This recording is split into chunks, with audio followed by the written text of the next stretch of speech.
So Induvadana కుందరదన మందగమన మధుర వచన. Wow. Hi friends, చాలా రోజుల తర్వాత మనం అయితే వ్లాగ్ వీడియో అయితే పెడుతున్నాను. ఇక్కడ మీరు చూస్తున్నారు కదా, కొబ్బరి చెట్టు టాప్లో ఉంటుంది కదా, మనకి మట్టలు అన్నీ ఉంటాయి కదా, కొబ్బరి మట్టలు, అవన్నీ తీసిన తర్వాత ఒక లేయర్ అయితే అన్నీ తీసిన తర్వాత మనకైతే సాఫ్ట్గా ఒక లేయర్ ఉంటుంది. ఆ లేయర్ని అలా కొడుతుంటే అక్కడైతే కొబ్బరి ముబ్బ అయితే ఉంటుంది. మీకు చాలా వరకు తెలిసే ఉంటుంది. బయట మార్కెట్లో మనకి సైకిల్ మీద పెట్టి మనకి లేయర్స్ కింద కోసి అమ్ముతుంటారు. ఒక 10 రూపీస్ 20 రూపీస్ అయితే ఛార్జ్ చేస్తారు, చాలా సన్నటి పీస్కి అయితే. మనమైతే ఈరోజు ఈ టాప్లో ఉన్న దాన్ని కట్ చేసి అది కొబ్బరి మువ్వని అయితే బయట తీయడం జరుగుతుంది.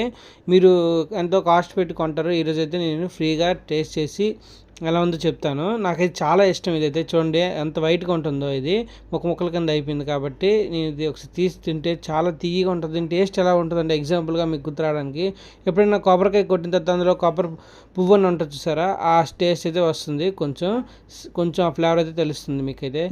ఇందులో ఏంటంటే ఇది కొబ్బరి కమ్మే యాక్చువల్గా. పుట్టక ముందు లోపల అది ఒక ఎలా ఉంటుందంటే స్టార్టింగ్ స్టేజ్ ఎలా ఉంటుందో అలాగా రేకులుగా అలా ఉంటుంది. మీరు చూడొచ్చు. ఇదైతే మనకి టేస్ట్ చేస్తే చాలా తీయగా చాలా బాగుంటుంది. లేట్ చేస్తే చేదైపోతుంది. ఈ విధంగా రేకులు అయితే చూసారా, ఎక్కడైతే ఎలా ఉందో మట్ట ఎలా ఉంటుందో అలా ఆ స్ట్రక్చర్లో ఉంది. తర్వాత దీంతో పాటు రేకులు కూడా ఉంటాయి. ఇది కొన్ని పార్ట్స్లో తీగ ఉంటుంది, కొన్ని దగ్గర చేదైతే అయిపోతుంది. ఈ పార్ట్ బయటకి ఎక్స్పోజ్ అయిన తినేయాలి, లేదంటే చేదైపోతుంది. మీరు ఎప్పుడు ట్రై చేస్తే కింద అయితే కామెంట్ చేయండి. దీన్ని బయట తీసే క్రమంలో మా అయితే గొడ్డలు కూడా ఇరిస్తారు. అంత గట్టిగా అయితే దీన్ని కష్టపడ్డాను దీన్ని బయట తీయడానికి. మీరు కూడా ఒకసారి ట్రై చేయండి ఎప్పుడైనా.